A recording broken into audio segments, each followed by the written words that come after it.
The Heed the Call podcast. Live from New York, it's Sunday night. Thank you, Don Pardo. Rest in peace. Yes, welcome to Heed the Call, Week 14, the flagship program, live. Yes, live. Going over all the action from Sunday. Dan Hanzus here with Marc Sessler, Conor Orr, Justin Graver on the ones and twos. Mark, it's time. It's time. It's time. And I know you were concerned about me, Dan, because I got what you would have called the game of the day. And you're like, oh, Mark's probably having, to rewrite what he wrote on. I cannot.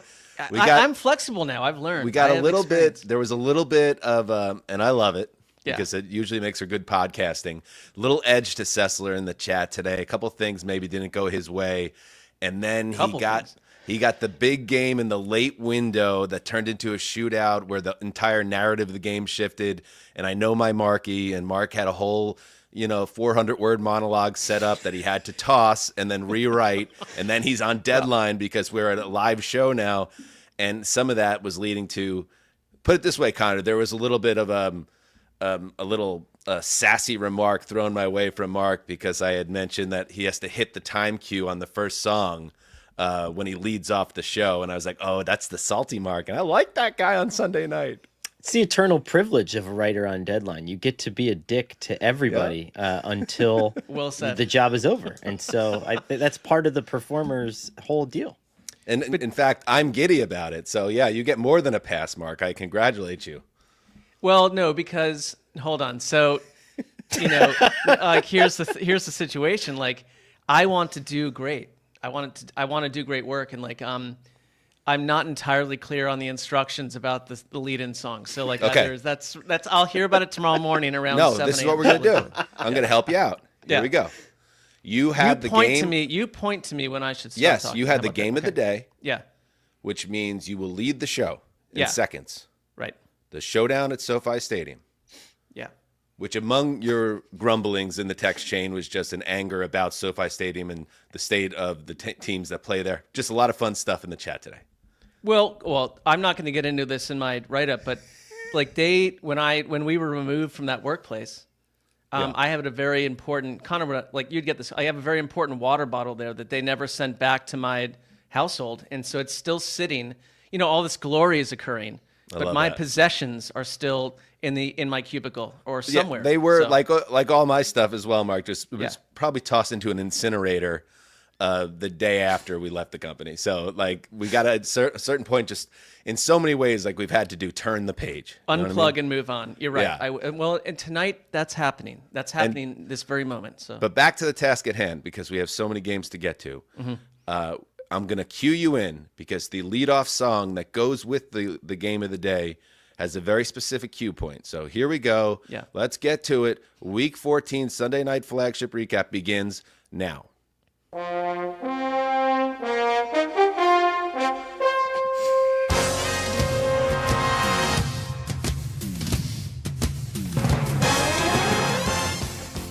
Rams-Bills! Fifth rounder Puka Nacua drops a Scud missile on the draft industrial complex. Insane catch number 1 has Kevin Burkhardt melting. Insane catch number 2, mid-game, has Tom Brady screaming like a youth on horseback. Insane catch number 3 makes it clear to us via Burkhardt that World War II has ended for a second time. Insane catch number 4, a touchdown grab to pivot the contest slate, reveals that Tom Brady's milk-free diet will not prevent low-grade laryngitis from setting in. But the messaging is on point. Puka shredding Buffalo's defense, operating like a top 3 wideout in the NFL, 162 yards off 12 grabs. Cooper Kupp nabbing a 17-yard touchdown for the Eons. Tutu Atwell catching a Stafford sidearm beauty to keep hope alive. Big-time throws, juicy receptions, Matthew Stafford confronting darkness. The Rams refuse to die in the highest-scoring game of the year, 11 for 15 on third downs. Points flood in as if the little girl who puts her index finger in the hole of the Hoover Dam was distracted by a lollipop. Josh Allen, first player in NFL lore with 3 passing and rushing scores in a single game. Various fantasy heads jizzing. Probably Justin, whose team is 11-0. Must be fun for everyone else involved. My fantasy team, named I Like Big Butts That I Cannot Lie, faced Josh Allen today. Terrible day. High-scoring shitstorm. Sometimes you have to ride with American life. LA is alive. Best team in the NFC West. Rams 44. Bills 42. Bravo. Deadline writing, everybody. That's deadline writing. I didn't even know we had another wrinkle to it that I wasn't even aware of. Marc Sessler, who Browns lost to the Steelers. Cardinals shit their pants again. Kind of. You missed your fearless prediction. Yeah. Your right up for the lead game got thrown into the recycle bin. Correct. And your fantasy team faced Josh Allen. It's been a day, but I'm still here. Look where I am. Yes, and that's why I ride with you forever, Mark. Yes, great setup to a great game, 44-42, and we're going to get into the NFC West, which is a weird domain in general. But yes, the Rams announced themselves as a team at the very least to be taken seriously because if they can do this against the Buffalo Bills team that, for instance, I went into this week thinking they were the best team in football. That doesn't change a lot what I think, but it does change that the Rams can go and do this type of thing to the Bills and score at will. And even when it seems like Buffalo, because they make the hard charge there, Mark, in the second half, that they can say, okay, we're going to stick it down your throat again. And did they get the benefit of some officiating, I thought, in this game? A huge missed false start, for instance, on that 4th down on their last scoring drive. Yeah, they got some help, but at the same time, they made their own way and played a very high level on offense. The best I've seen a Sean McVay offense look in a couple of years at least. Especially talking with Jordan on Thursdays and just in general, it's like the Rams to me are a team of potential, and you see it, but it's never like a full game. It's like you see a quarter or you see a pass from Matthew Stafford where it's like, wait a minute, Matthew Stafford can still be a top 5 quarterback in certain moments, in certain games. And today you kind of got the full helping of dinner from the offense. And it gives you hope that they can beat anyone on the right day, because they just beat what I think is the best team in the AFC and arguably the best team in the NFL. And they did it with their star players playing like stars. Karen Williams, like their 2 wide receivers, Matthew Stafford, and like you get it all together. Now, I mean, the defense is playing like a Josh Allen-led spaceship, so I have really no problem with that. My thing for this, though, this was more of a Rams story than a Bills one. I don't leave worried about the Bills. I more just feel like the potential of the Rams, if this is what they start to become, they are the best team in a very strange, weakened, up and down division. The Rams are the kind of team like they were last year that can go win a playoff game and go do things you didn't expect because they're well coached and they've got players that at times reach a high point that are thrilling. I remember down the stretch last year when they got hot at the right time and talking to people in that building and them saying, if we can play like this, we're going to win the Super Bowl. Like, we're not just going to the playoffs, like we're going to win the Super Bowl. And there just seems to be this perpetual switch that they turn on. And once it hits, like Sean McVay was unbelievable to the point in this game where after one of Puka Nakua's big sideline catches, you could tell he wanted to get him a touchdown at the end of that drive. And they call a sweep play for him. And then there's a timeout. So the defense sees that play. Then Sean McVay inverts it and gets him a handoff going the other way to score a touchdown. That's like I'm a genius and I can do whatever I want, middle finger. And that's when you can tell, I think, that he's just totally rolling and he's in his element. Yeah, and I think Justin Jefferson, to me, is the best wide receiver in football. But you can make the case that Puka Nacua is right in that conversation. I'd agree. Because of everything that he does. He is really the Swiss Army knife, and we've heard, as a blocker, obviously he's versatile as a deep play guy, a guy that can run crossing routes, a guy that can put you in a body bag as a route runner, a guy that can beat you getting, trick plays that McVay sets up and misdirections. He's just a nightmare. And yeah, like as you mentioned, Mark, in your setup there, like Burkhardt is getting dizzy explaining these plays, as is Brady, who's losing his voice. But at the same time, it's like, I get it. Like that, you can name 4 catches he made in this game that were outrageous. But the one that he made along the sideline where he high points the ball, and 99% of wide receivers have no business getting 1 foot down. He gets it. He drags his toes, and he's just kind of impossible to deal with. And even if Cooper Kupp is not the same Cooper Kupp that he used to be, he is still plenty good enough to be a great number 2 in this offense. And he is also a well-rounded player in terms of what he brings to the game at all facets, including as a blocker. So yeah, the offense is very exciting. And when it's playing at this level, it's pretty fun to watch, and McVay deserves a lot of credit. On the Bills side, Mark, I agree with you that this is obviously a bad day at the office for their defense, and there's going to be plenty to look at on the film, like what did we get wrong here and how do we get it right. But the greatness of Josh Allen shouldn't be taken for granted either. He's one of those guys, and there are very few in the history of the league that no lead is ever safe when you're against him, because he will his team back into the game, and he did it again here. Well, it's one of the only teams in the league where you can, like we said, your quarterback accounts for 6 touchdowns and you somehow don't win. And they were missing people today. I mean, you're missing Dalton Schultz, who's a big part of this offense. I think that mattered a lot. And, it's like they survived. Like for me, I feel like the Bills, even today, offensively, like they've been growing offensively for the last 2 months. And like, it's another example of that. So it's like, I'm in zero panic mode when it comes to the Bills. They caught the Rams. You got to fly to the West Coast after a number of emotional weeks. Like, look what the Bills have gone through. Like, I think like we can't really quantify what it means to go through massive encounters with high-powered teams, come out of them successful, and then you got to fly across the country, and your focus has not been on the Rams. Here they come, and they had a great day, and like it means very little to me in terms of like who the Rams are or who the Bills are in terms of like the overall experience. Like, I have total belief in them. I think they're the best team in the AFC. I'll just say one thing though, Connor. Yeah. The reason the Bills, are still trying to get back to the Super Bowl, they tend to, in these high-profile games that they lose, there's always something that you're just like, oh, goddamn, Buffalo Bills, what are you doing?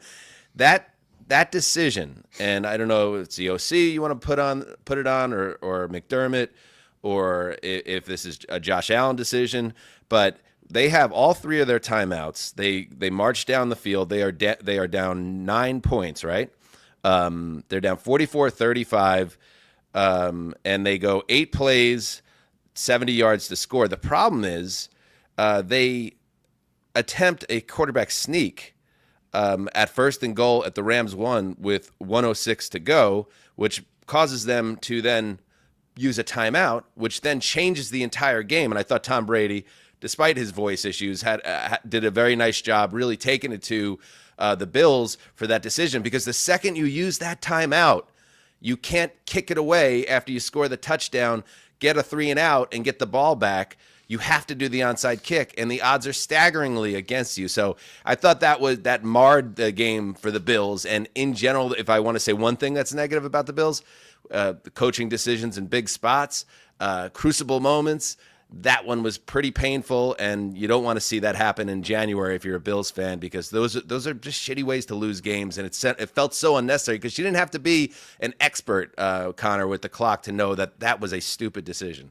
And McDermott already learned the cheat code, right? I mean, a couple weeks ago against the Chiefs, you had 4th and short to win the game, and you put Allen in the gun and you let him make the decision, because he causes a math problem for the defense no matter what. And that one, the Rams defense was gassed. And so you get him the ball in the shotgun, you let him have a quick throw option, and if not, let him bowl his way into the end zone that way, if that's what the situation calls for. But yeah, you cannot burn a timeout there. I mean, the way that offense was playing, it's absolutely fatal. All right. Good start. Let's move to a game. Did I hit that? Did I hit the note? We did. Well, we already gave you kudos, Mark. You want more? It's not that I want more kudos. I like to know, so like then I feel like I did the show. It's like it matters to me to do a good job. I think you did unbelievable work, Mark. But I'm not surprised either, because that's why I love working with you. That feels like praise that might be too high, but I'll live with it, and we'll move on from that. All right. What's up, Justin? We got our first super chat from Truth Bearer. Donated cool. $4.99 and also said something that we were chatting about earlier today. Brady nailed that call. That was his best performance ever as a broadcaster. I appreciate this person, but I think we were literally. Well, no, it's not the voice thing because that's not his fault, and I give him credit for just saying like, let's go do the show. But like, I don't think that was Brady's best call. I think he's had a couple. Like, I'm pro Brady. I think he's growing, but like. Connor, I think we were in agreement that it was a little off today at times, or something was going on. Well, I think he's referring specifically to the one, or maybe not. I don't know. The truth bearer, he bears truth, and I'm not sure. I don't want to put words in the truth bearer's mouth. Yeah. But I personally, I thought that in that moment to be strong there was an example of what you want from your analyst. I don't want to. In that moment, that's fair. I thought it was if it's holistic, like Yeah. You know. You thought he didn't have a very good night. Who am I to if you put me into the booth to cover the game as it's happening? Like I'd literally I want Don't back down. I want text thread Sessler because text thread Sessler wasn't couching it like this. No, but I'm saying text thread me is on my couch and I can think about it a little bit and rewrite the text and edit it, then send it. Like me having to talk as a game's actually happening, it would be a disservice to not just Americans, but all viewers. The world. So, yeah, the world. They don't need that. Up next, a game that was not nearly as dramatic down the stretch, but man, there was a big story coming out of it. The Darnold Hive is buzzing at levels that are being picked up on sonar from outer space.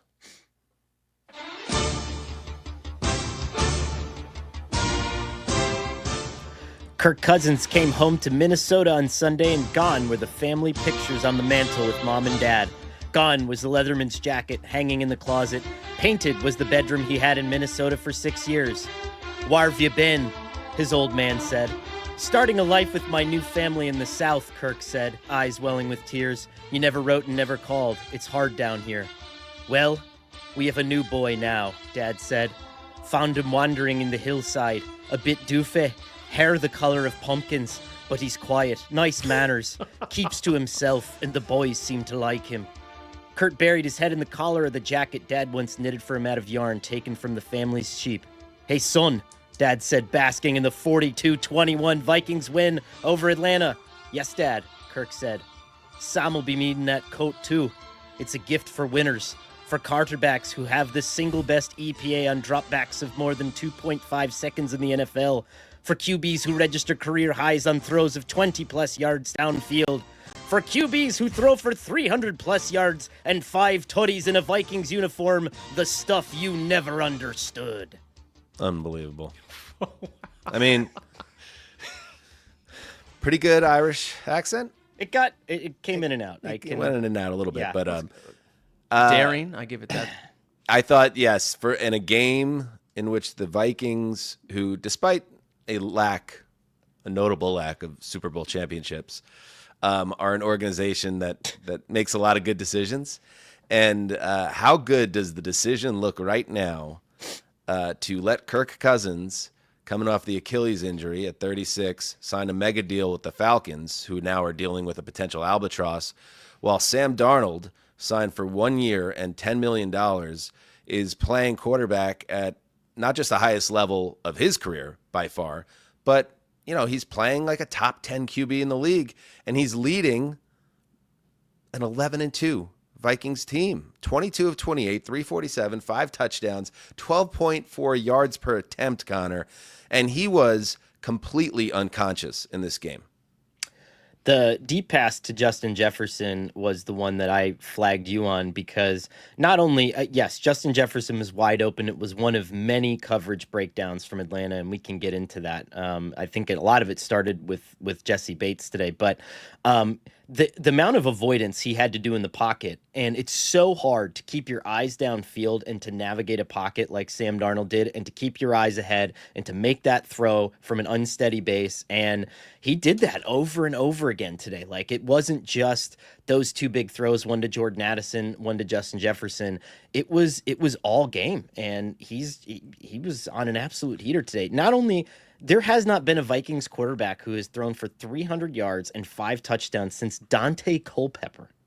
Wow. And Dante Culpepper, the young ones don't know. Culpepper was a beast before he shredded his knee and was not the same guy after that. But, good point, because I was having some fun on a separate text thread with our Thursday crew, Jordan and Mike, Michael Sean Dugar, and we've had a running joke on the Thursday show about, come on, Mike, join us in the Darnold Hive. It's nice in here. And he wouldn't even give me, because I sent the tweet of that play you're referring to Jefferson. He's like, oh, Jefferson was wide open. But no, man, this was the guy who was trapped on every young quarterback's nightmare, like being on the New York Jets, playing for Adam Gase or Todd Bowles, and then going down to play with the Panthers, and then getting over to San Francisco, but being a backup. Like, this guy who once was seeing ghosts is now just seeing his way out of a muddy pocket, finding a guy downfield, and then uncorking a throw that's right on the money. And I'm just I'm so happy for the guy. And it is crazy. I really would love him to come to the Jets, who need a quarterback next year, even though that doesn't make any sense for probably either side. But he's going to make a lot of money. And this came on the same day that Ian Rappaport reported before this game that the Dolphins had not had any conversations with Sam Darnold or his representation about a future with the team. They seem pretty much locked in, and they're going to move forward with the quarterback they drafted in the first round. They're going to most likely see Darnold as the one-year bridge. But I don't know, at what point do they have to reconsider that? Because he's been playing lights out for a month. Let's listen after the game, Kevin O'Connell in the locker room. Guy's been on one now for a few weeks, and he just keeps getting better and better and better and better. And now if people don't understand now, I don't know what to tell you. All right?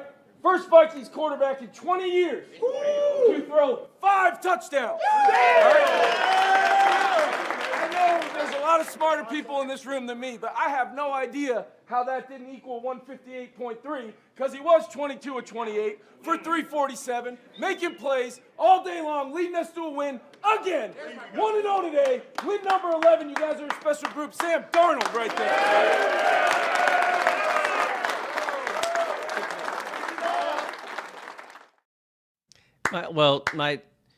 My weirdest reaction is that I'll never forget, it was about 9 years ago that I flew to Cleveland to go cover the Browns in training camp. And Kevin O'Connell was designated to deal with year 2 of Johnny Manziel.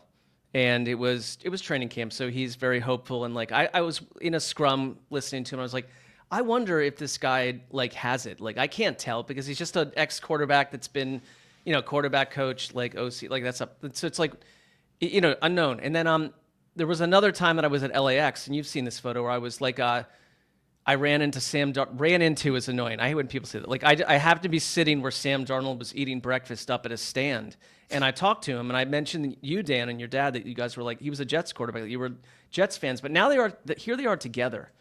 And my thought during this game was this is a major nightmare for not Raheem Morris, but the Raheem Morrises of the world that are defensive-minded people trying to become head coaches, because the only way to move forward now is to find an offensive coach who is linked side by side with whatever quarterback it is. Because Kevin O'Connell is a coach of the year type candidate. I understand that I have named 8 people that way at this point, but he really is, because turning Sam Darnold into what we saw today comes through complete organizational structure, progress, coaching, day by day, hour by hour work. And we're watching a quarterback that's he's changed his entire career. So, I mean, this is kind of exciting. And I think I sent to you, this is the second or third biggest story in the NFL right now, that Sam Darnold is playing the way he is right now. And I believe in the Vikings more than I had when Kirk Cousins was the quarterback, because of Sam Darnold. And on the subject of Cousins, he threw 2 more interceptions in this game. He was not good. He was not nearly as bad as he was last week. This was kind of a team-wide meltdown. In fact, the first half wasn't so bad. In fact, the Atlanta defense was actually getting after Darnold, and the pass rush was there. It was a 50% pressure rate. And then I don't know what happened, but Connor, all the air goes out of the balloon on both sides of the ball. And they get blown out in the second half as the Vikings score touchdowns on every single drive. Here's Raheem Morris, who, by the way, I know a lot of people were very high on Morris with the Falcons. He didn't do much with Tampa Bay that impressed me, and I'm not so impressed with this Falcons team either, with him leading it. Here he is now answering the question that you know he's going to get. First of all, did you give any thought to benching Kirk Cousins in his Minneapolis homecoming? So you're sticking with Cousins. You don't have any questions. Everything is always discussed when you go watch the tape and do all those type of things. But like Kirk Cousins is our quarterback. We'll have the ability to go watch this tape just like we do every single week. Kirk played significantly better than he did the week before. We got a chance to go out there and focus on us and get a chance to go out there and really work on what we do and what we do well. And we'll do whatever is best to go win football games. And Kirk's definitely a part of that.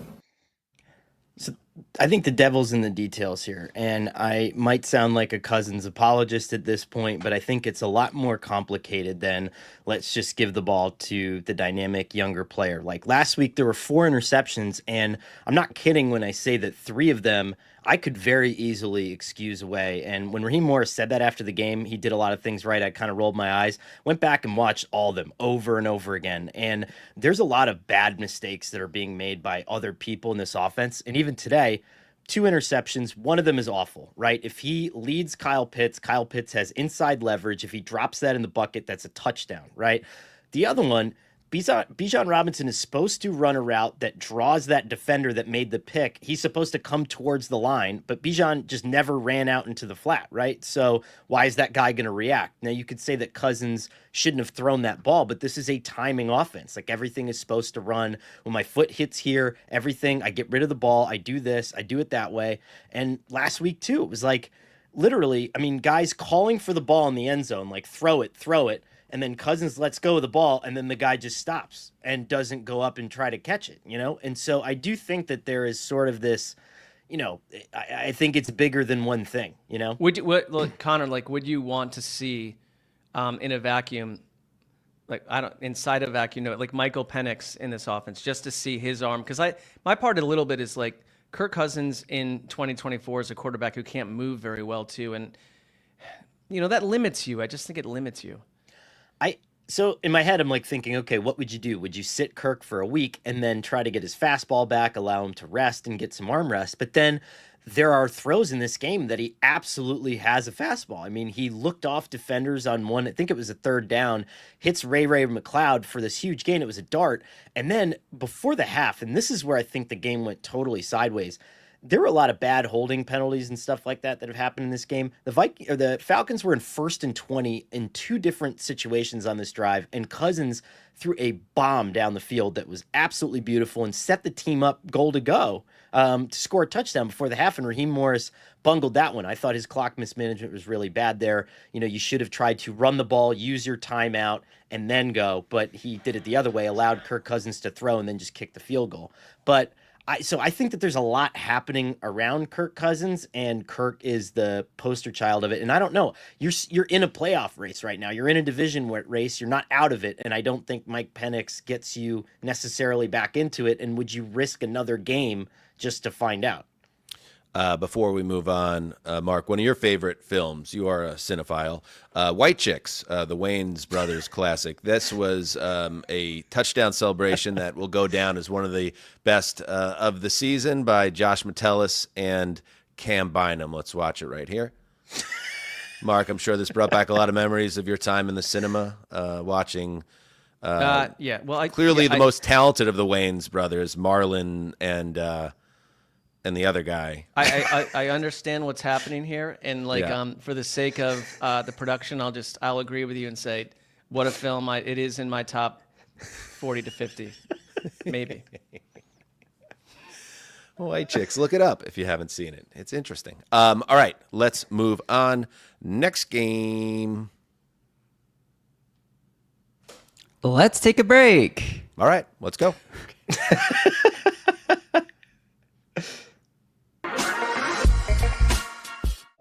Football season is winding down, but there's still plenty of time to get into the action on Underdog. With higher, lower pick'em entries, daily drafts, streaks, and more, There's never been a better time to start playing. And it's not just the NFL. The NBA is back.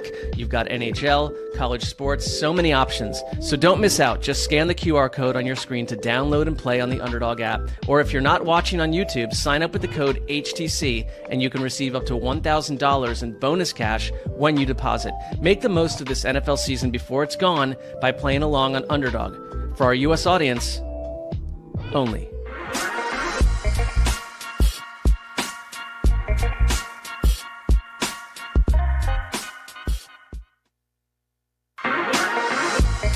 All right, we're back. All right, let's keep on moving. Let's move to the desert. Speaking of the weird and wild NFC West showdown. Yeah, who wants to win the NFC West? What even is the NFC West? It's less a collective of left coast-ish squads and more a random chaos generator, seemingly designed to make otherwise sensible football minds align more closely with a 4-century deep line of royal inbreds.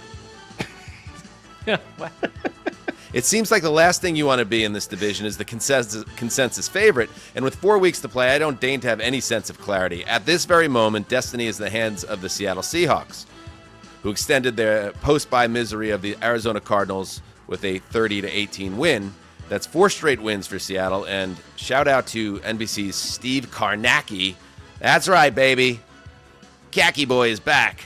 3 straight losses for the Cards, who saw their playoff percentage chances plummet from 28% entering Week 14 to 4% with their latest no-show. And, yeah, it's grisly for Arizona, who had people excited about their potential, and now ghastly losing streak in which, you know, the first 2 games of this losing streak were about, in large part, failures in the red zone. But this game was, you know, just a travesty. I mean, it was on defense. They could not make a play. They got on the board first. They went right down the field to start the game, Arizona did, with a 6-play, 70-yard drive over 3 minutes, ending with a Michael Wilson 41-yard touchdown.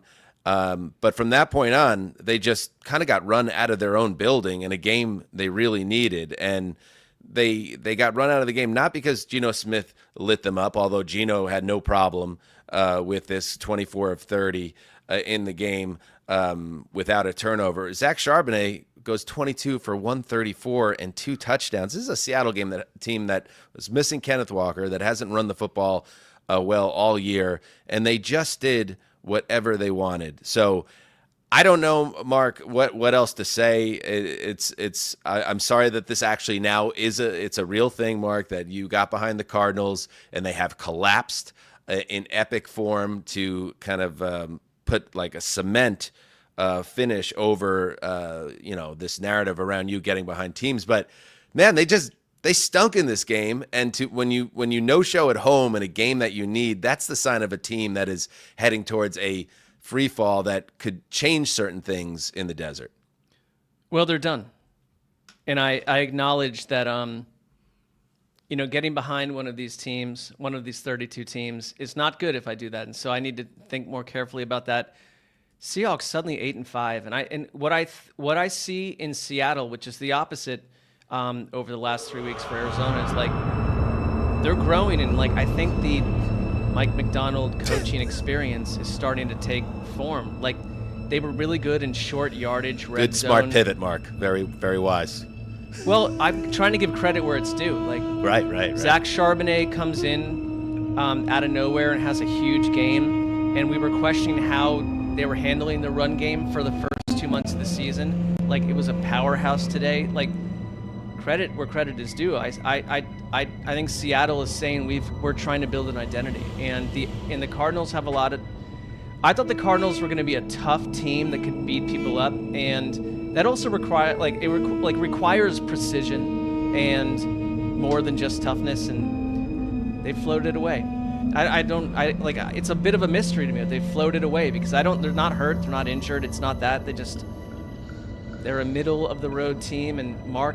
Once again, jumped on the wrong bandwagon, or I jumped on the right bandwagon. Because I jumped on it, it, suddenly entered Soviet Russia and was taken out by gunmen. So it's one of the two. It's tough. Kyler Murray did not do any favors for you here. He throws 2 interceptions. The first time in his career, he threw multiple interceptions in consecutive games. So when they need him, he's not doing the job. And I thought it was a very strange game plan. Obviously, they have this brilliant young tight end in Trey McBride, who doesn't even have a catch until the 5:29 mark of the third quarter. And then they start feeding him in the game. He finished with 7 for 70. And then, they're down 12 in the final 2 minutes, and they go on this methodical drive to nowhere where it seems like it was less important to them that they get a quick score and an onside kick to give themselves a chance. And it seemed pretty much engineered as like, hey, it's a little weird that it's almost mid-December and Trey McBride hasn't scored a touchdown yet, so we're just going to get Trey a touchdown. They couldn't even do that, and I got to give Seattle credit. And McDonald, he was like, screw this. I see what they're trying to do, and they just brought the house on the last play of the game and sacked Kyler Murray. And he's like, you don't even get that. You don't get your lipstick on your pig. You get nothing, and you'll like it. So I don't know about, Connor, where the Seahawks really stand in the NFC. I know they're the division leader in the NFC West, and they very well can end up playing a home game. And Seattle, in their building with a defense that has improved as things have gone along, they shouldn't be looked past. But they also have home games against the Packers and the Vikings over the next 2 weeks, and I'm curious if they are able to hang in those games. But it's a nice little test as we head down the home stretch. If they are, I mean, you look at the ingredients as a whole, and they do have the ingredients of a team that could make a legitimate playoff run. I mean, Leonard Williams is playing over the second half of the year like a defensive player of the year candidate. He's had unbelievable game after unbelievable game. You have a smart defensive-minded head coach who has learned to manage games very quickly. I think the learning curve is long for a lot of these coaches, and I think he's definitely beaten that. And if this run game is for real, and I know that the totals get inflated by one particularly long run here, but if these running totals can hold and they can continue to layer this offense, I don't see why they're not your division winner. And this makes sense, and they can knock off a good team in the NFC playoffs. Yep. And again, like I said, Geno Smith played smart in this game. He had 13 interceptions. He has 13 interceptions this year, but he has not thrown one in the last 2 games. And yeah, if you have a running game with Geno and an improving defense, this team, they could be the best team in the NFC West. But I look at the NFC West and I see San Francisco getting off the mat today, and you just keep an eye on them. And you have what the Rams obviously did, and you got to respect them where they're at. Seattle obviously now has a game in hand in the division, so that's worthy, and they did a nice job. It's Arizona all of a sudden, ironically, Mark, that just seems the team that's lost and being left behind. So you're going to need a miracle now, Mark. I think they're slotted where they should be at this moment, and I certainly can accept that. And I think there's hope for the way that they're building the team. But I would personally, if I had to go into the playoffs, I'd rather be the Rams than the Seahawks. That's just me.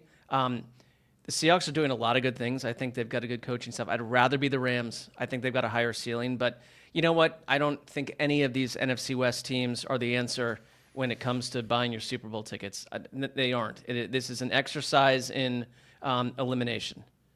Yeah, and unpredictability. So it will be fun, though, to watch kind of how it all settles by the end of the regular season. One last note, this is unrelated to anything or Jonathan Gannon or anything else, but I just have like a little media minute here. Can we check out the halftime interview? Evan Washburn, who does great work, and he looks like Patrick Bateman. I don't know if he is a Patrick Bateman. I almost certainly think he is not a Patrick Bateman type. He just kind of looks like a Patrick Bateman. Interviewing Jonathan Gannon at halftime after a disappointing first half for Gannon's squad. Coach, controlling the line of scrimmage was such a big priority coming into this game. What do you guys need to do in the second half to win in that area? Yeah, I thought we popped a couple runs, but it's got to be a little more consistent. Coach, appreciate it. Thank you.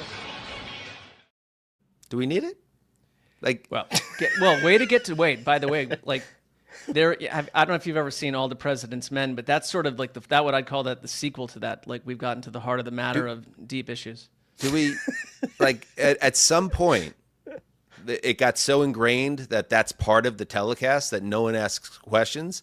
If you were to install me atop a hierarchy in terms of the broadcasting arm of, say, CBS, I would say, hey, let's take a closer look at whether we need that. Yes. And that's not a shot against Washburn. He's put in an impossible spot. Right. Obviously, Gannon doesn't want to say anything, and he's already thinking about 7 different things. Let's have a conversation. Do we need that? You know, it's weird because it works with like Dan Campbell, but it doesn't work with like 89% of coaches. Mm-hmm. Right. So maybe we pick our spots a little bit more. That's all. That's all. Because I know every once in a while, and yes, not a Gannon shot. Every once in a while, you do get gold out of it. But is the hit rate justify putting us through this? I'd love to know what Conor thinks because I probably think it will make me laugh. But no, I do. I think installing a need-based system, like if you get the doors blown off you, like remember that Brandon Staley Chargers game where they gave up like 49 points in the second quarter? It's just like, yeah, let's talk to that poor guy, you know? Right. But anyone else, it's just like, yeah, just let him go. Just let him go. Yeah, John's got work to do in the locker room. Just let him go. Yeah. All right. Now we're going to let that game go and move, to the one other NFC West team to talk about, Conor, to the Bay. The Big Bell. Right. The phrase ass-kicking is used to describe the peak dominance over another, but the ass is such a fleshy, spongy part of the body, and when our ass is actually kicked, the result is often not fatal, and as Mark has said to me in several unwanted post-2 a.m. text messages, quote, kind of a turn-on if I'm being honest, a real sexual fire starter, unquote. So we need a better phrase to describe what happened when the 49ers beat the Bears 38-13, outgaining them 319-4 at the half. So they had their skull cracked open like a fourth White Claw and their brain drilled into with a rusty dental drill. They had their internal organs harvested with unsanitary hands and sliced at a flaming hibachi grill. They had their nips ripped off like stuck Band-Aids. Mark, put your shirt back on. Anyway, tough one there tough one for Thomas Brown in his first game as the interim head coach. The Bears have not won since October 13th. Yeah, we had to get Thomas Brown. We had to promote Thomas Brown in this lost season. Like, we couldn't just leave Thomas Brown where he was and let him coach this offense. Sex addiction? You got a problem with sex? Yeah, Mark, come on. Can we rein it in a little bit? Do I ever get to respond to this? But at some point, let's talk about the game first. We couldn't leave well enough alone that Thomas Brown was making progress with the kid. We had to promote him and have him oversee the entire team because it was so imperative that Matt Eberflus couldn't coach the rest of this season from the bottom of the Lake Superior, right? So here you go. You get what you ask for, and another grisly loss and a epically disappointing Bears season. I do think that Matt Eberflus probably could not have coached another game. I think that, but he could have. He absolutely could. I mean, he could theoretically. He could have, but the volume internally was at the decibel level where you're asking these guys who have freaked out on him publicly in multiple occasions to go back out there and pretend that everything's all right. However, to your point, removing him from the equation absolutely allowed the most basic level 49ers offense to roll over the Bears. Like, this looked like Kyle Shanahan 2018. You know, this was, okay, you know, we're going to run outside zone. We're going to play fake it. We're going to set up, you know, bunch formations where our semi-athletic wide receivers are on your linebackers, and we're just going to steamroll this thing. And once they got going, it never stopped. George Kittle was an absolute animal in this game, caught every single one of his targets. And, you know, yes, Matt Eberflus is a really good defensive coordinator. Would have looked this bad if he was the head coach? I don't think so, but a lot of players didn't want to play for him anymore. Yeah, but then they give up. They get 4 yards on offense in the first half today. So it's like, oh, they couldn't possibly play another game for Matt Eberflus, and then we get this game. It's just like, that is a mess. The whole thing. There's a difference between not playing and then being ill prepared by an interim, I think, and not wanting to play with someone who has blown a lot of games for you in the past, and there's this etched history of him not putting you in a good spot. Like, I think that there was just too much baggage, I think. Well, there was just verbal revolt. Like, it was open to the reporters, to the press, we were reading about veteran players saying we're not going to play for this coach anymore. So it's like you're in a bad position. But like I do Nobody think said that. Nobody said that. Nobody said we're not going to play for this coach anymore. Well, no, but I think tons of Bears. There were a number. There was of Bears, a lot of yes. There were a number of Bears veterans that were at the point where it's like, if that's what they're saying to the people that they don't trust who are putting the message out, what are they saying to their own? And teammates? don't get me wrong on this. I'm not defending Matt Eberflus. I'm just saying sometimes it's like it's better to just let a lost season stay lost and let Brown do what he was doing. Well, good luck to them the rest of the way. Well, I would say this. If I trusted the Bears, like if the Bears were doing the thing where you remove the coach early because I really trust Bears ownership, which I don't, to go on a deep-seated search for the next perfect coach for this team to do what the Lions have done over the last 3 years, okay, but I don't trust that. I don't think that's happening at all. I think they're just discombobulated. I would say one thing, because I wrote a note to myself along your lines, both of you, that like, I wrote Thomas Brown, too much nonsense during the week before actual games. Like, were we, over the course of a week, because these games are spaced out by 6-7 days, like, we get all up in our heads, like, Thomas Brown is this really great communicator, and he's been really great for Caleb Williams, and it's a big move for them, and it might be no, it's not.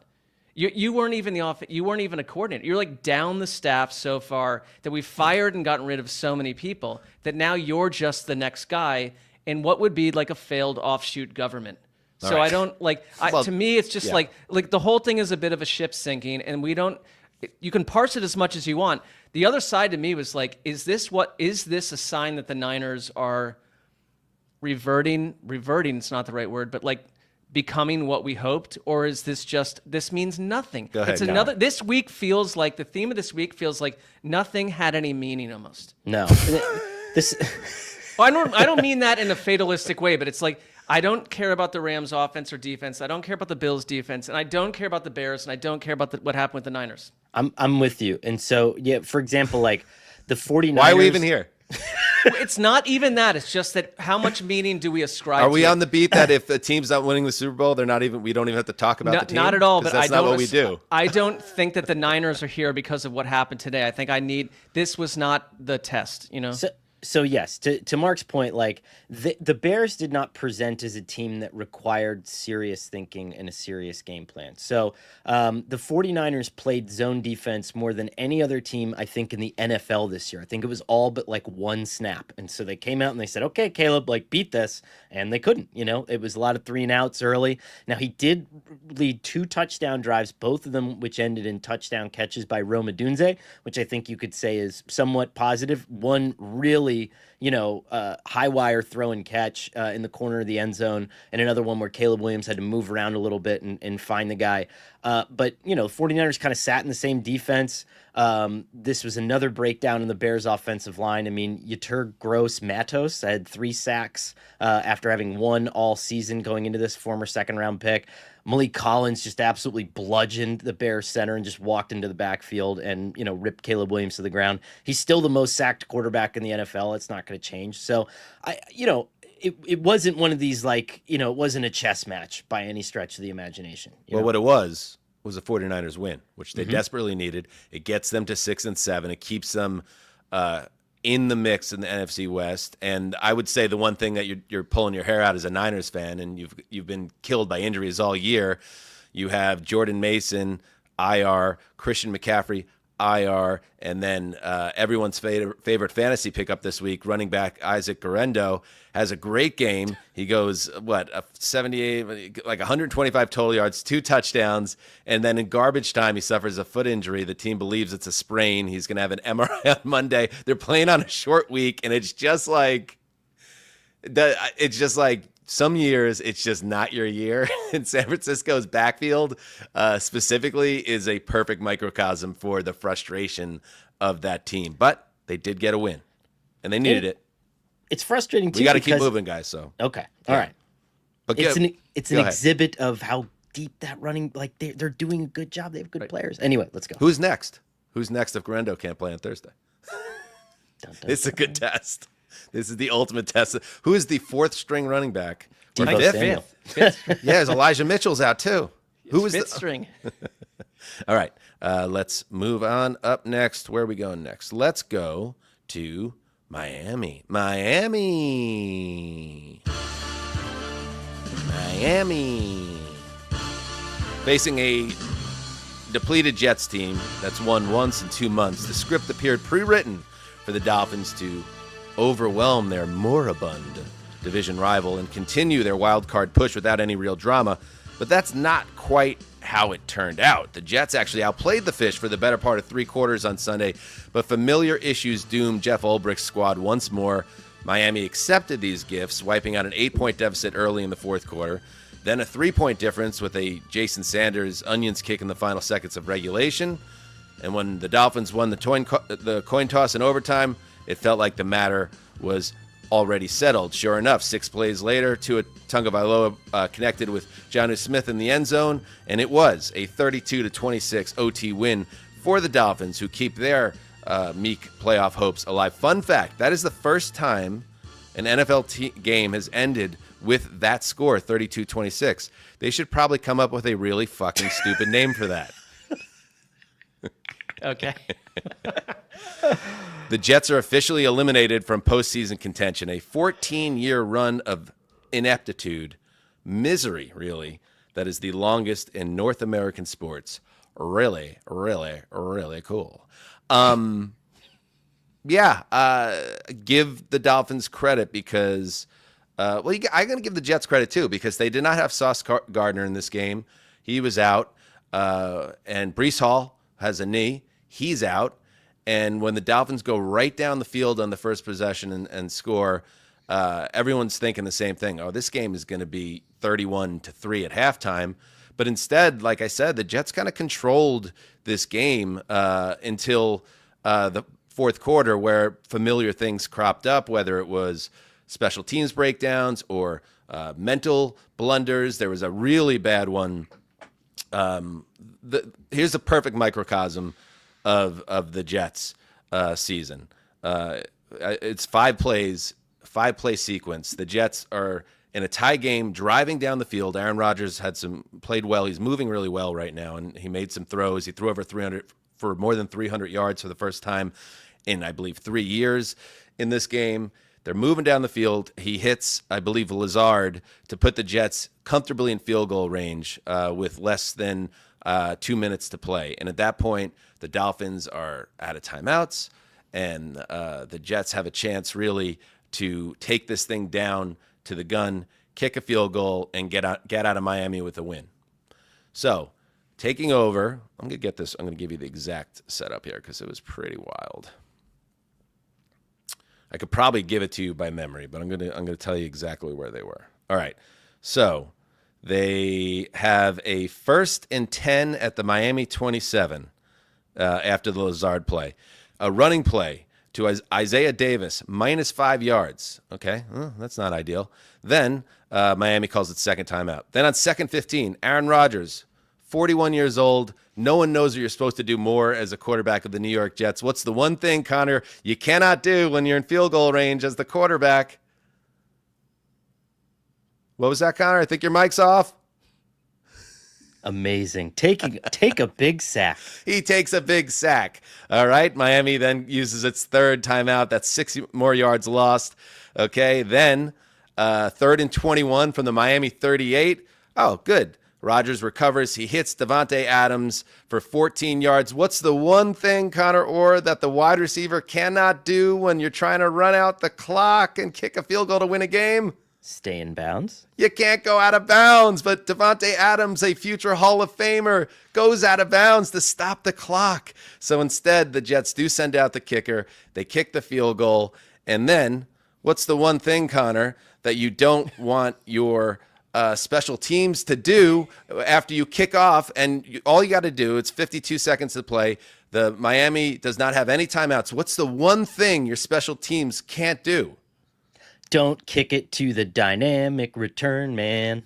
And then don't let him return it to midfield.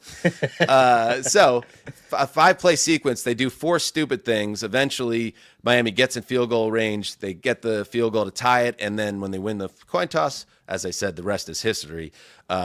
Credit to the Dolphins for saving their season for the time being, but just such a snapshot into this lost Jets season. And it happens all the time. And I'm not going to sit here because I remember like a 1-15 Jets season under Kotite when I remember watching it as a 16-year-old and being like, man, they could have won like 10 of these games, but that's what bad teams do. There are teams that are so bad that they just get blown out every week. And then there are teams like the 2024 Jets who always find a way to lose. They are winless in one-score games this year. So the Dolphins don't profile to me, Mark, on your subject of like what matters and what doesn't, as a team to take seriously in the AFC playoff picture. It's Denver very clearly in the driver's seat for that last wild card spot. But the Dolphins took advantage of Jets' mistakes, and that is just something they've been doing all year. Well, they're sort of my AFC Niners, not exactly, but in a way. And I mean, I think to your Jets point, why it's frustrating. They're not a Rich Cote team essentially, but last 3 weeks before this, they were entering the fourth quarter, up 23-15 over Miami in the first encounter, up 21-16 versus the Seahawks entering the fourth quarter, and up 17-16 versus the Colts, and they lost all three of those. I think this is. You make decisions as a team and what you want to be and how mercenary. And like when you're held captive by your quarterback that says, I must have this person running the offense, not to go down this road because I get that we've already solved this, but then that person gets buried under a 7-Eleven in like North New Jersey somewhere. And you've got someone else running the offense and you've got a second person running the team in general. Like you're just losing collaboration, you're losing mind power, but you're losing answers. I think you're losing experience and answers. And like you go into these games where you're hanging around. They were hanging around today, and like we were on Sky Sports in the UK today, and like we talked about the Jets as a potential berserker type team. But part of that is like you got to play for your coach. I thought they did today.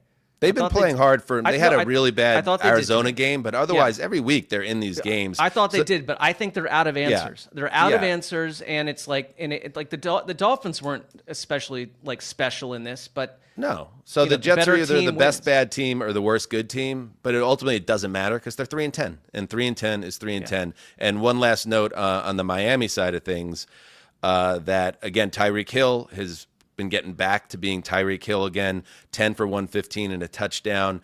And you also got 9 for 99 from Jalen Waddle, who's woken up now. And this game was played in very nice conditions in Miami, but that's notable. And finally, Jonnu Smith, who's been one of the better tight ends in the league, shut out for 4 quarters until they finally, Mike McDaniel said, I should target this guy. And he lights up the Jets for 3 catches and the game-winning score in overtime, Connor.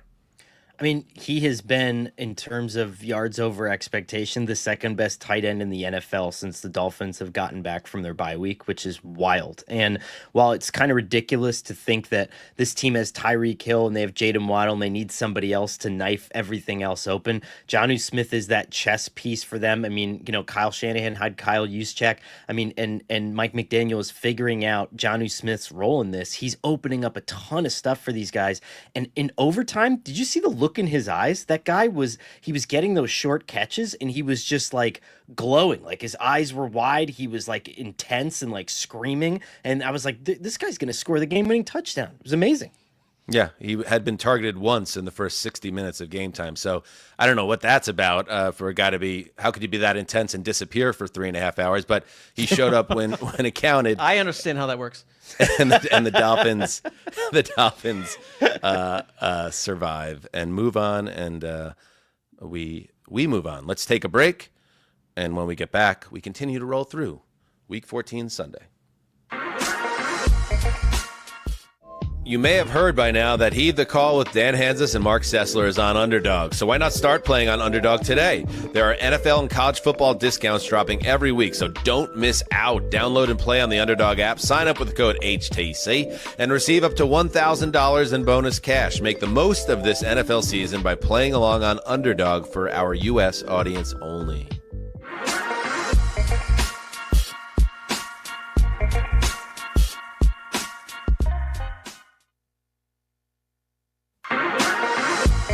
Welcome back. Marc Sessler, Sheck and I were having a little bit of fun on the old social media today. Okay.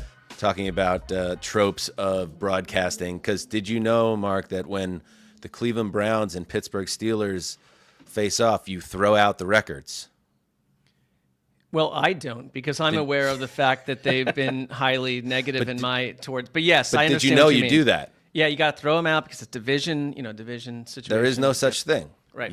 That's just what it is. All right, take us to that will fly in the face of what I'm about to read to you, but I like your setup to my setup. The stadium formerly known as Heinz.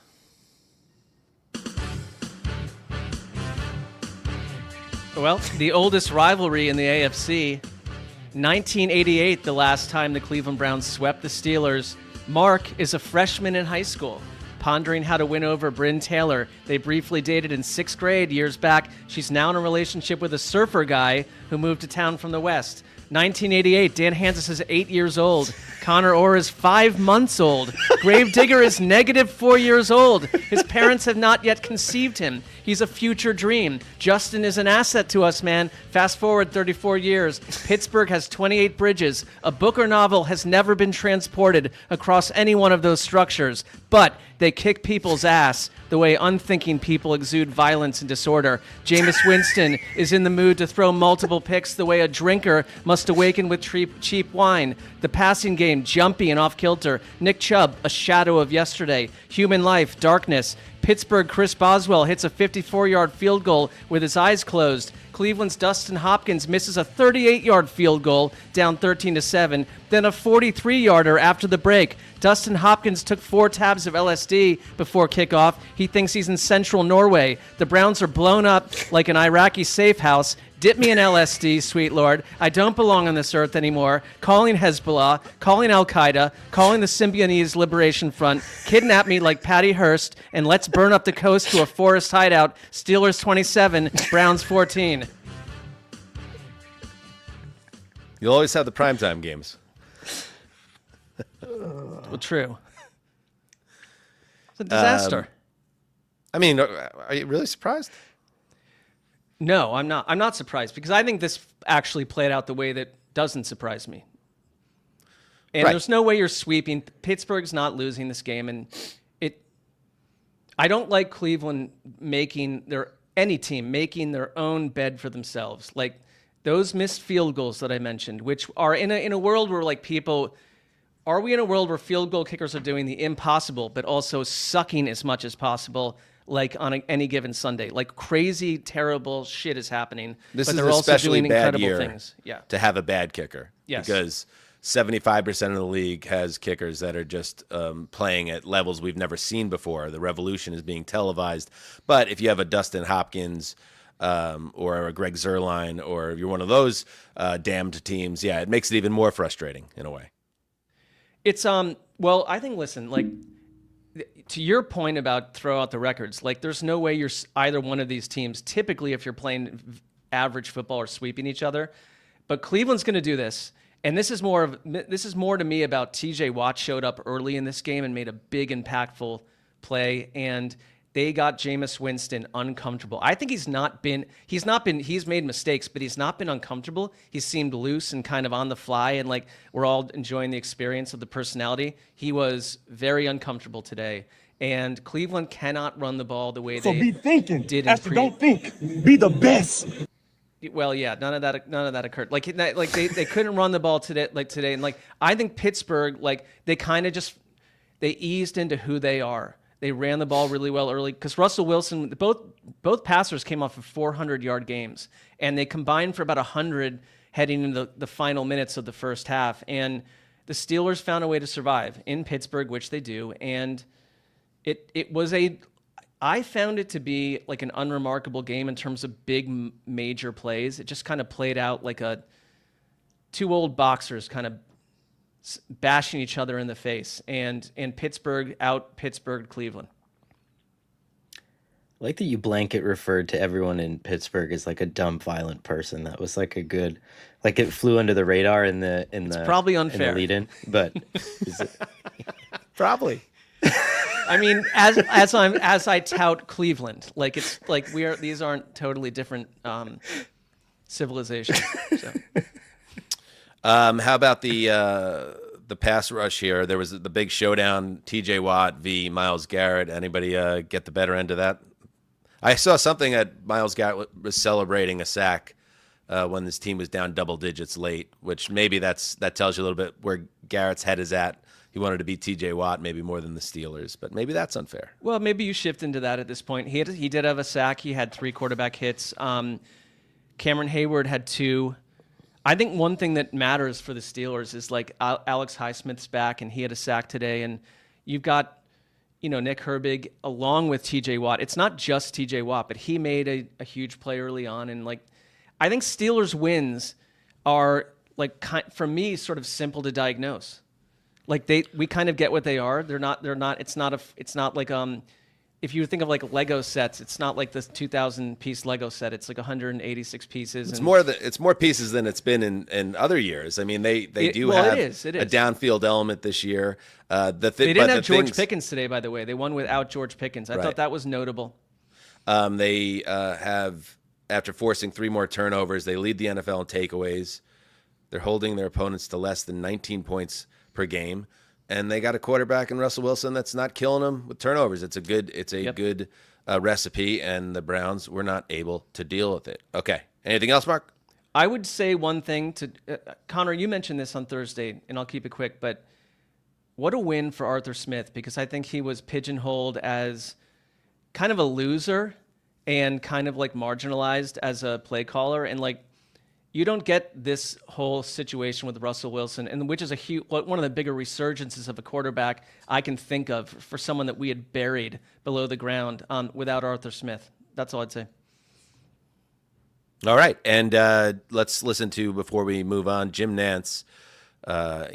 Imagine that as he delivers this. Imagine that Jim Nantz Thanksgiving jazzy music playing underneath, and you know what I'm saying. Look at his career record, almost 66% win percentage. Things got a little salty out in Denver. And then what he's doing here, he's got the moves that even Sarah would think were pretty good right now. You saw her up in the stand celebrating. All right, Jim. What? Jim doing his best. And I like the Tony Romo courtesy laugh. You got to respect that. Looking out for his buddy. Were those droids? What are we like? Did you come out of that graphic process as a team saying we nailed that? Like that to me was confusing. Like, is it maybe I'm not the target audience, but what were they doing there? You're talking about the graphic? Well, no. Like I like that you pointed it out. That was, but they're sort of wiry, droid-like individuals dancing in a kitchen. They didn't look like football players to me. So, I mean, but just visually, I would have gone. Right. We are trying to pick up the pace here, Mark. Let's go to Philadelphia with Justin Graver.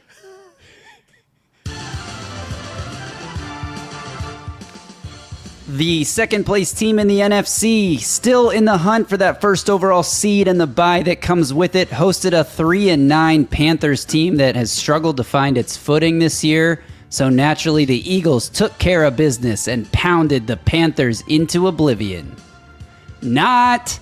The Eagles struggled throughout much of the game, even trailing Carolina 16-14 in the fourth quarter. Not. And even after going up 22-16, the Panthers drove down the field as time was running out. Bryce Young lofts a perfect ball to an open Xavier Legette for the game-winning touchdown. Not. Legette drops it, and the Eagles escape with a 22-16 win. Can we bring back not jokes? They're you already fine. have. Why don't we do those anymore? I do. I've noticed the trend, Justin, that your write-ups, which are always enjoyable, they have that same kind of little bait and switch with the audience, and you've done it again. In all seriousness, though, the Eagles, they've won 9 straight games, but look, I have some concerns about this team. It's not because they struggled to put the Panthers away. Like, I think Carolina has played a lot better lately. They're a competitive team now. But for the Eagles, they're probably going to finish the regular season just fine.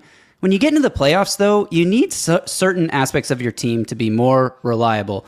The number one thing is the kicking game. Jake Elliott is now 0 for 5 on 50-plus yard kicks this season after he missed a 52-yarder today. And we just talked about how important, you go up against a team like the Lions who have a nails kicker in Jake Bates.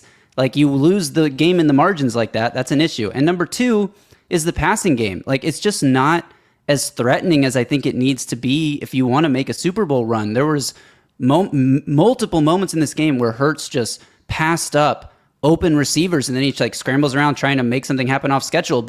And making plays off schedule is great, but sometimes you got to make the plays that are on schedule. They're there to be made, and the receivers are frustrated on the sideline, throwing tantrums. Devonta Smith and A.J. Brown talked after the game about how frustrating it is. So if your let's offense... listen to A.J. Brown on that subject. Yes, let's listen to A.J. Brown. Offense wasn't good enough. What are some things you think that the offense needs to improve on? Passing. AJ, I know everybody wants to get in a rhythm, and Devontae was acknowledging that. Receivers, just like running backs, want to get in a rhythm. How hard is it as a receiver to get into a rhythm when you guys are only throwing the ball like 20 times? Incredibly tough. I didn't catch any of that. What was that? They asked him how frustrating is it to I can't remember now. He said it's incredibly tough to get in a rhythm, and it's very frustrating that they are not. Oh, they said, what do you need to improve on? And he said, passing. What do you need to improve on after this game? Passing. Like, that's not a great sign when your receivers are talking like that. But that's also, you know what? They're 11-2, and like if we're gonna get like. We're not going to get lost in the weeds about the Eagles being in some sort of trouble. Part of like in the modern NFL, the number one wide receiver's job is to kind of bitch about something typically, unless they're on pace to break receiving records. And A.J. Brown's showing frustration because he wants to be putting up bigger numbers. But, as long as I didn't see any of this game, Connor, Justin, but you're saying basically Carolina had a real chance to steal this one. That's not the first time we've heard that about an Eagles game this year, but they keep on being on the right side of these, it seems. Yeah, I mean, they had the drive, and Bryce Young put the perfect throw out there for Xavier Legette, and it looked like a catch. Like, watching it live, I was like, oh my God, the Panthers just scored. They took the lead, and then refs run in, ruling it incomplete, and I'm like, what?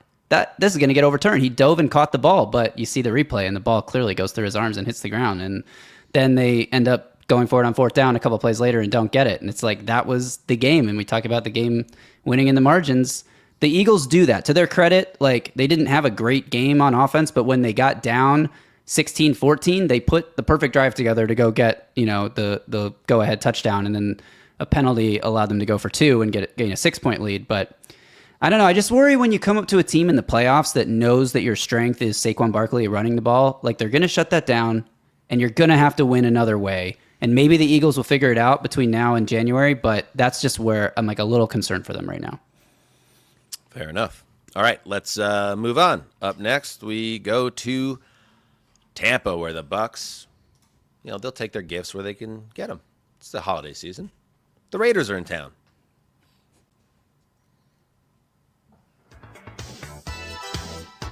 Ooh, jaunty. A month ago, the Bucs were 4-6, snake bit by injuries to their best players, mired in a 4-game losing streak that threatened to render them irrelevant by Thanksgiving. But the script, boys, has flipped. The Bucs won their 3rd straight game on Sunday, a workmanlike 28-13 conquest of the Raiders that, coupled with yet another loss by the free-falling Falcons, moved Todd Bowles' team into sole possession of first place in the NFC South. Are the Bucs feeling dangerous, as their quarterback once famously said? I would not go that far, but they are plenty menacing enough to win this butt division.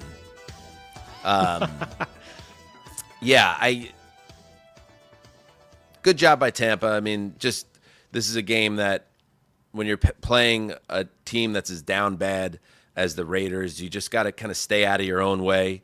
And even if they didn't, and they did kind of get in their own way, the Bucs, with some turnovers in the first half to keep this game close, there was nothing that Las Vegas could really do to make this a game that felt like it was ever in doubt for the Bucs. So they take advantage of what the schedule gave them, and they get another victory. And on the Raiders side, it keeps on getting worse for them because now Aiden O'Connell, he takes a bit of a late hit on the sideline in this game, lands awkwardly on his knee, and it looks like he suffered a significant injury. He had an air cast as he left the field, and you know what that means. So he might have a broken leg, and that means as bad as this Raiders season looked going into this week, now it might be Desmond Ridder finishing out this campaign. So the Raiders' chance of getting the number 1 pick had an uptick. So if you want to look at it positive as a Raiders fan, well, there it is. I don't know if you do, though, because what are you gonna like? What does the number 1 pick bring you at this point? It's a two-way. I guess, but like right at the Maybe top a of the star? draft, theoretically is like, okay, it's a two-way player, like a cornerback / wide receiver, and you're going to have to pick one of the two places to play him in the NFL, or Deion Sanders' son, which is not going to be something that you necessarily want to be doing, So yeah, or you trade that pick, whatever they're going to have, bottom line, a very high pick, and then they have to figure out how to make the best use of it. But yeah, the missing out on all those quarterbacks at the top of the draft seems to this past year continues to kind of haunt this team. And obviously it could not have gone worse in the quarterback room, where in addition to very up and down or mediocre play, the injury bug has ravaged them. So it's just tough as a Raiders fan to deal with. I mean, like the conversation that you just had, the two of you, basically tells us where we are in the season. It's like the Raiders now need to do the thing that teams don't do, which is win a meaningless game or two that prevents them from getting the quarterback they should get when another team in their division gets like the right quarterback. Like, don't be dumb, lose out, get the best player available, and let's hope that for the first time in our lifetime, at least in our adulthood, that the Raiders have proper leadership. Not holding my breath.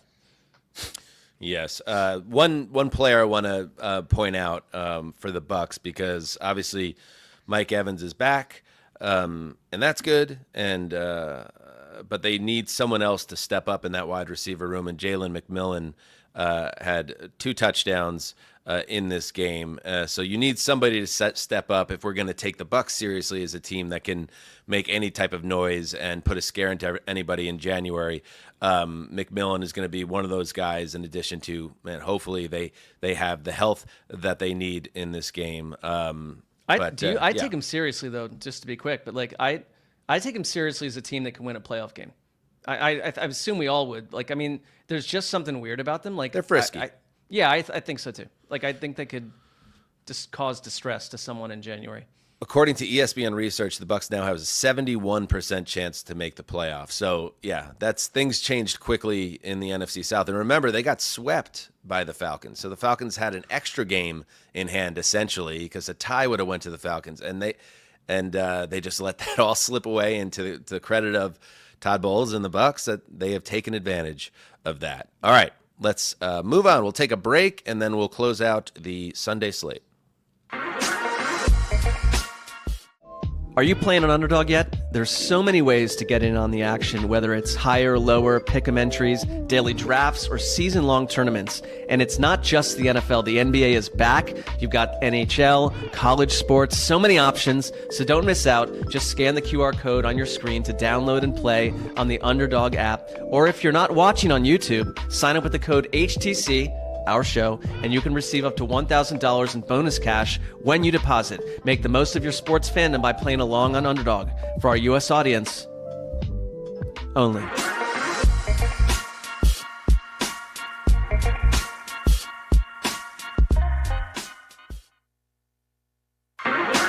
right, welcome back. Oh, man, the game you've been waiting for. The Saints and Giants played professional football today in the Meadowlands. It's Sky Rizzy time with Conor Orr. In a matchup between two coaches who look like they keep their dogs outside at night and would think you're the weird one for asking, the Saints prevailed over the Giants 14-11. If you bet that this game was going to be weird as shit, congratulations, your family has enough in their sports gambling account to make it through Christmas. How weird was this game? Well, after Darren Rizzi slammed all of his equipment on the ground to scream at his punter for trying to make a tackle, he was mega pissed about that. So awesome. Such a special teams guy move.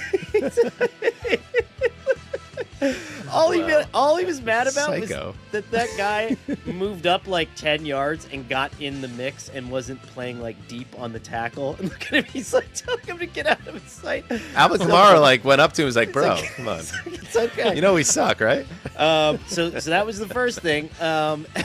Giants offensive lineman Jake Kubas nullified a fourth quarter field goal by body slamming an opponent in front of the referee.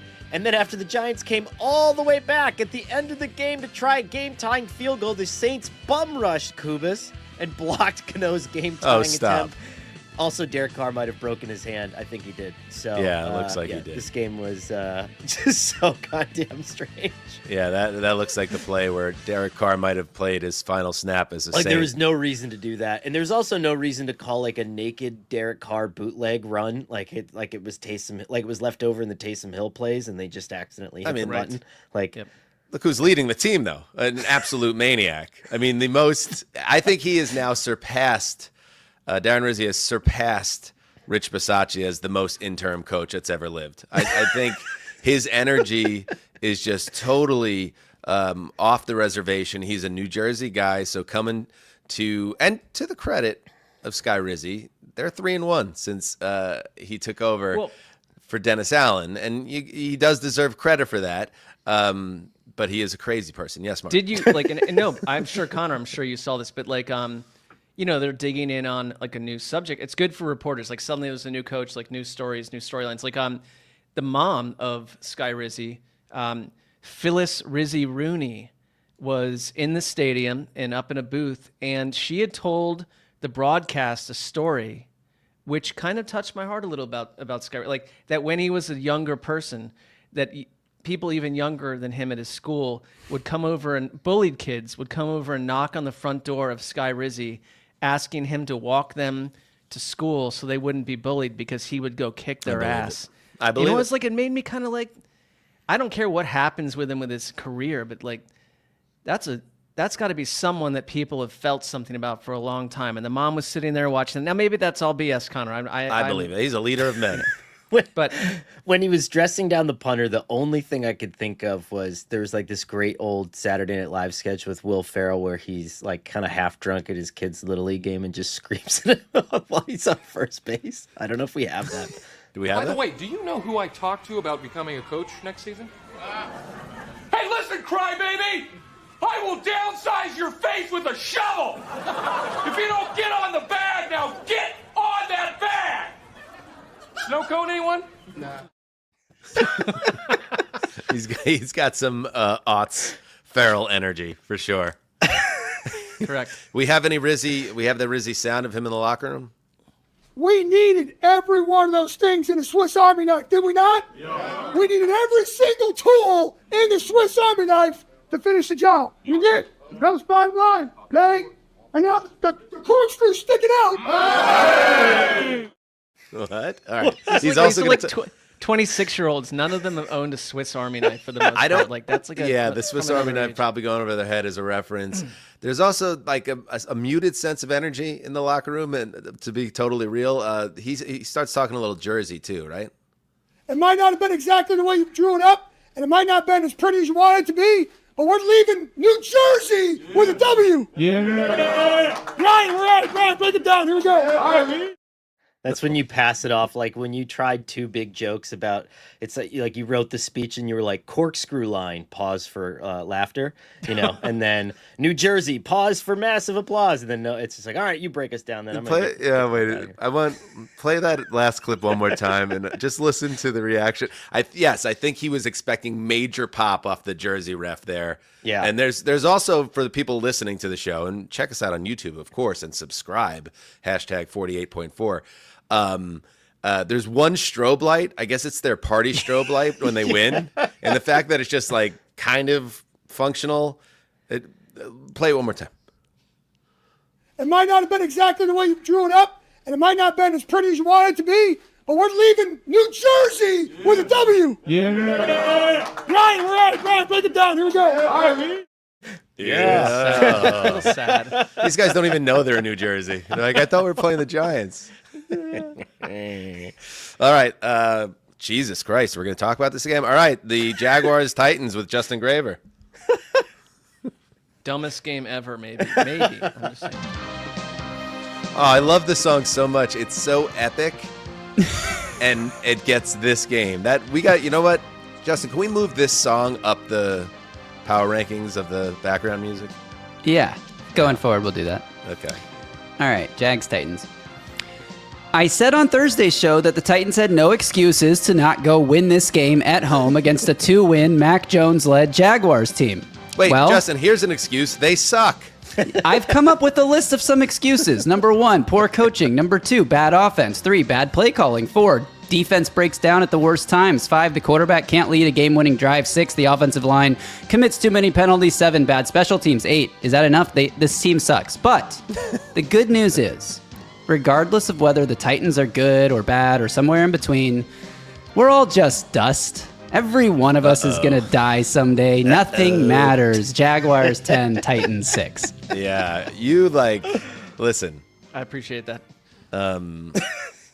For all the, sparkles and fairy dust, the last few weeks with the Browns, they're 3-10. The Jets can't get out of their own way. They're 3-10.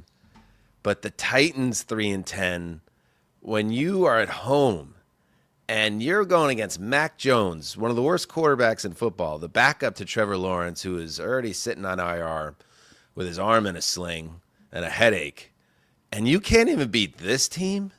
Maybe it is a blessing in disguise, because this whole operation, Justin, needs a very close examination, and maybe you don't need a stupid win over a horrific Jaguars team playing a backup quarterback to get your head in the clouds. Maybe you need these type of sobering, painful losses just to underline how truly lost the team is. We called on the Music City Audible recap show today that is live on YouTube. Ding. We called this the Titans' worst loss of the season, and that's coming off like a 42 to whatever beat down by Washington last week. Because, again, this is not a game you can lose if you expect to. I look at the Panthers. The Panthers are struggling to win games, but they look better. Their young second-year quarterback looks better. They're competitive. They're just not quite there yet, right? And you can see a path forward under the current head coach with the current quarterback to a potentially competitive roster next year. With the Titans, after a game like this, it's almost like you feel like you got to just hit the reset button, fire the staff, fire the GM, get a new quarterback, and just completely start over, which is crazy to say after that's what they essentially did almost last year. I mean, got a new head coach and a whole new staff. But at this point, I mean, this game, just to put an emphasis on how uninteresting this game was from start to finish, I really struggled to find a stat to put in the lower third topic bar on the screen. Oh, let's see what we got. This is for the listeners on the audio side of things. RB Tank Bigsby, 18 attempts, 55 yards, 1 touchdown, semicolon, 1 reception, 7 yards. Hey man, he took out his lunch pail and he went to work today. He averaged under 4 yards a carry, but there was no impressive stat on either side of this game for either team. You could have given the defense some pop, I could have given the defense some pop, but even the Jags defense only sacked Will Levis twice, which I guess is an improvement considering he was an incredibly highly sacked quarterback. One quick thing, I would not run this back.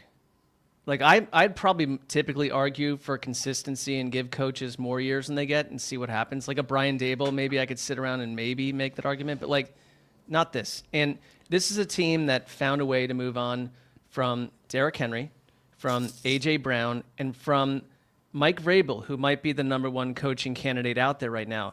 This is a poorly led organization, and I respect your podcast and going live on Sundays and people that want to listen to more about the Titans after a day like today. But this is a ship that has just been hit by a Scud missile from outer space. I don't trust a single thing they do, and I have zero interest in the Titans until they find any direction at all. Because what they're doing right now, this was the worst football game of the entire season. So cling to that. I agree. And on the Jags side, the Jags are in a very similar position. Well, not to I'm make sorry. This is the most annoying. I can't believe this occupied even 14. I watch Red Zone on the distant TV, and when they would go to this, it's just simply because Scott Hansen has a cane around his neck saying, "You've got to do it." No one cares. And the Jags are in the same boat. Doug Peterson's going to get fired. Mac Jones is terrible. He was horrible. He threw 2 interceptions today that were absolutely putrid. The first one, he chucked it up into a crowd of literally 5 Titans defenders. Somebody was going to pick that off. And the second one, he was being sacked, and he just decided instead of eating the sack, he was like, I'm just going to float this ball out there over my running back's head and let the linebacker pick it off.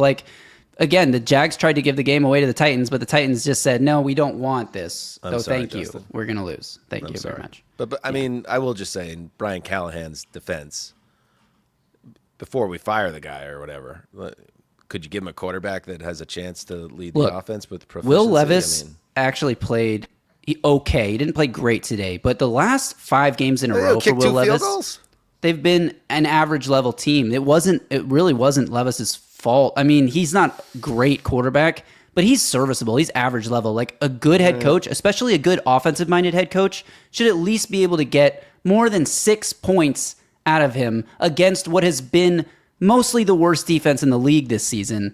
It's pathetic. I think Brian Callahan, Peter principled, like he should be an offensive coordinator. Good word for it. Good. He should not be a head coach, and it's just that simple. All right. Well, obviously Justin in a very good headspace with his favorite team, but hopefully things will be better next week. That's all I can say. And speaking of next week, we will be back on the YouTube side of things next week. If you're watching this live on YouTube, this is where the stream ends. The SNF YouTube recap will be up shortly after the game. Or if you're watching this later, it might already be up. So check for the link in the description. And reminder, everybody leaving comments in the chat right now. Awesome. Thank you for joining us today. If you could, leave us a comment on the actual link of this recap on YouTube. That helps the algo, as they say, as the kids say. But that's it. Algorithm, Mark. Yeah. Connor? Go Army beat Navy. Go Navy beat Army. AAC American Athletic Conference champions. Big game. They won over Tulane this weekend. They didn't throw a pass until midway through the third quarter.